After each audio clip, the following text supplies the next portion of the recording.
You might look out to the ocean and see the tiny lip of what becomes a massive wave by the time it hits the shore. In the world of healthcare, that phenomenon would be like investors buying up hospitals and clinics of all kinds. Corporations are joining the fray as well. They, like anyone else, want to cut their medical expenses. Mainstream press focuses on the greedy corporate overlord narrative whenever a non-medical business buys a clinic. Under that theme, such moves could be anti-competitive and kill the care patients get. There's some truth to those outcomes, yet the reality of investor-owned medical offices is nuanced. There are more layers to ownership-based incentives now than ever before. This episode's here to tell you why someone buying a clinic brings massive consequences for patients everywhere. Your well-being should be about thriving instead of surviving. It's about time to empower yourself and to navigate our healthcare system with ease. My name is Rishi and this is the show, Friendly Neighborhood Patient.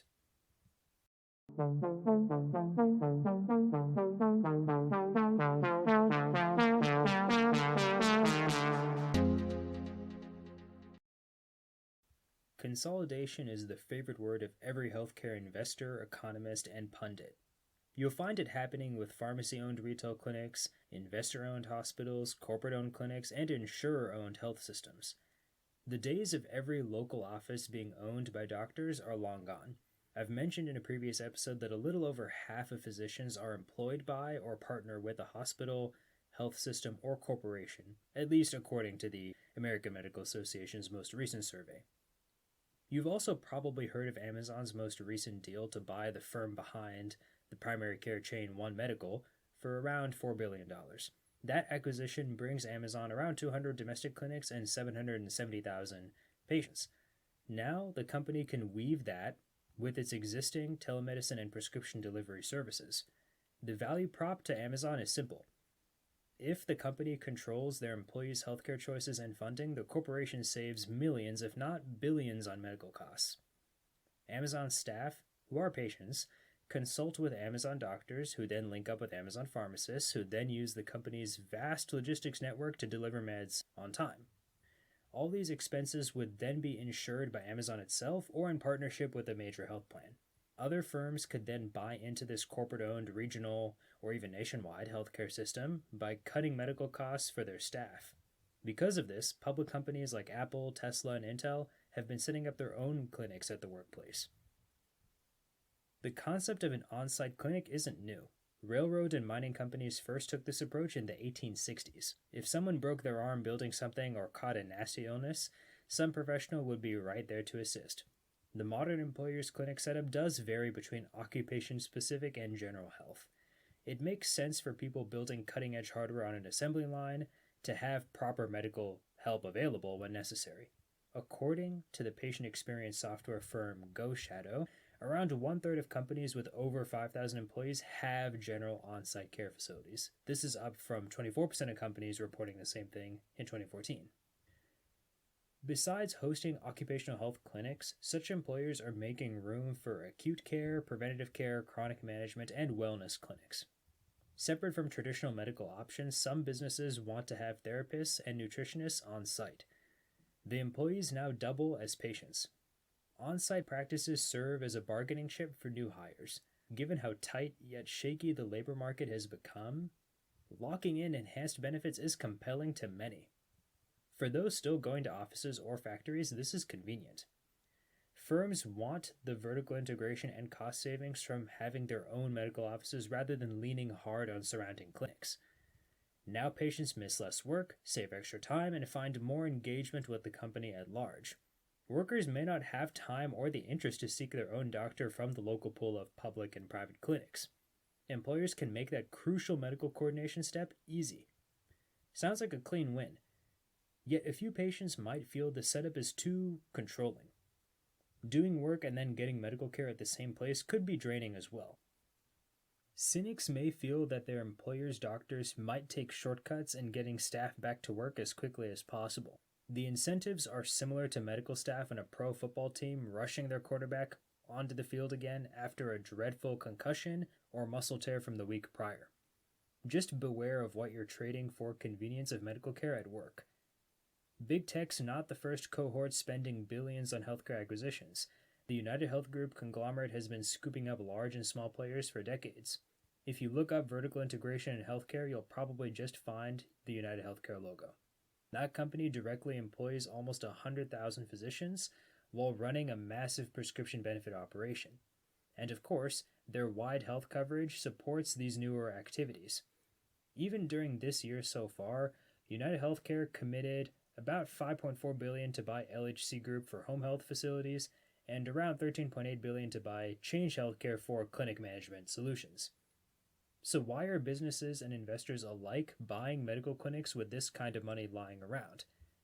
Various players believe they can step into a clinic, turn up the billing, reduce costs, and fund those moves with debt to secure amazing returns.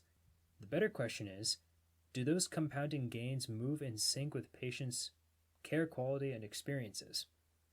The answer in practice is more complicated than the answer in theory. As you'd expect, investors and shareholders would like returns. The market's going to reward certain holdings more than others. Reality shows us that buying hospitals and certain clinics pays well. UC Berkeley and the American Antitrust Institute wrote a paper covering private equity, or PE, healthcare acquisition trends. The authors noted that $41.5 billion worth of 352 deals in 2010 grew about 2.3 times to $96 billion of 937 deals in 2020. The share of healthcare buyouts in reported private equity transactions overall grew from 12 percentage points in 2010 to 18 percentage points in 2020. Those numbers wouldn't behave that way if those moves weren't profitable. Here's the play that PE companies run. Buy some large or many small healthcare facilities with mostly debt financing, consolidate the clinic's operations under one umbrella, raise earnings through billing and referrals, etc., cut costs through unnecessary staff, and sell the whole portfolio with a higher multiple driven by those aforementioned factors. The incentives to pump up returns and improve care for patients clash among multiple areas. Drawing a map to pinpoint all the involved characters is helpful but unnecessary for now. I'll link UC Berkeley's more detailed analysis on my page at rishinagala.substack.com. The conflict starts with the purpose of each party. A hospital is supposed to be around for generations of patients if possible. Private equity funds, and similar investment vehicles, have a finite lifetime targeting about 10 years. Investors have to make a return someday, and hospitals aren't necessarily a buy and hold move. Hence, earnings need to grow or the valuation of the hospital must expand fast, both of which have no clear link to patients' long-term well-being.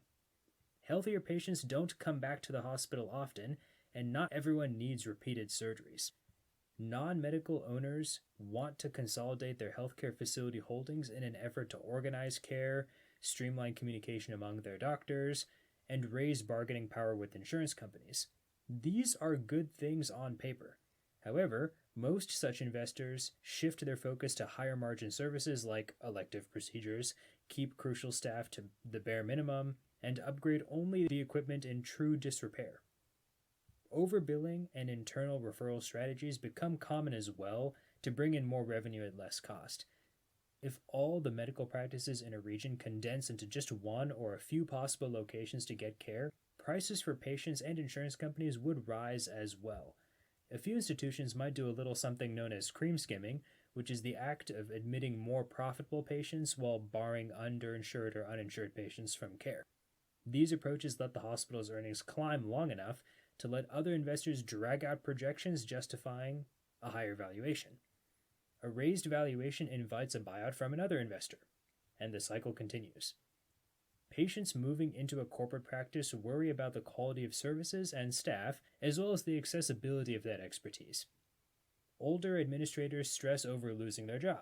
Doctors ask for new equipment and salary with more bonuses, but also less red tape. I painted a rather bleak picture just now, but there are happier perspectives for patients to know. Capitalism in healthcare can work for stakeholders besides investors. A corporation buys an underperforming, lower quality hospital in a reasonable location, replaces staff, improves equipment, modestly raises costs, patients get better care for the amounts they spend, and local authorities may claim some more tax revenue from these medical businesses.